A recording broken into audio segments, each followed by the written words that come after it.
জাতীয় গান বন্দে মাতারাম গাওয়ার ক্ষেত্রে এবার স্পষ্ট নির্দেশিকা জারি করল কেন্দ্রীয় সরকার। কেন্দ্রীয় স্বরাষ্ট্র মন্ত্রকের তরফে জানানো হয়েছে, সরকারি অনুষ্ঠানে জনগণ মনর মতোই এবার থেকে বন্দে মাতারাম পরিবেশন করতে হবে নির্দিষ্ট নিয়ম মেনে। গান গাওয়ার সময় উপস্থিত সকলকে উঠে দাঁড়ানো বাধ্যতামূলক বলে উল্লেখ করা হয়েছে নির্দেশিকায়। নতুন বিধি অনুযায়ী বন্দে মাতারামের 6টি স্তবক 190 সেকেন্ড অর্থাৎ 3 মিনিট 10 সেকেন্ডের মধ্যে সম্পূর্ণ করতে হবে।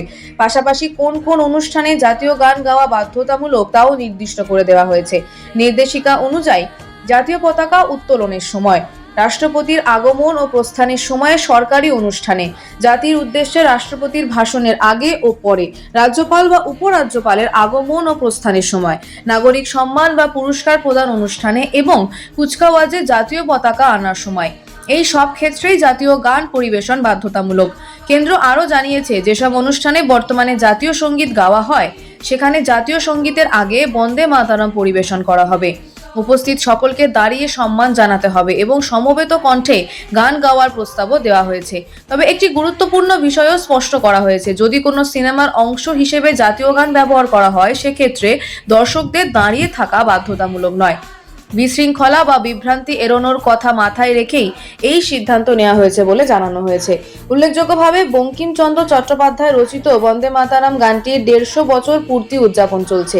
1875 সালে রচিত এই গান 1892 সালে আনন্দমঠ উপন্যাসে প্রকাশিত হয় এবং স্বাধীনতা আন্দোলনের সময় বিশেষ তাৎপর্য অর্জন করে।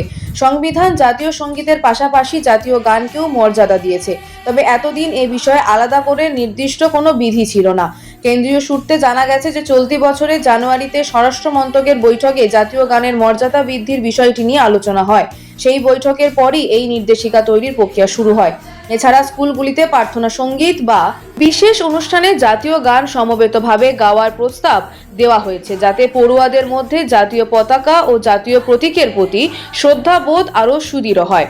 কেন্দ্রের এই সিদ্ধান্ত ঘিরে বিভিন্ন মহলে আলোচনা শুরু হয়েছে। তবে সরকারের দাবি, জাতীয় গানের মর্যাদা সুসংহত করাই এই উদ্যোগের মূল লক্ষ্য।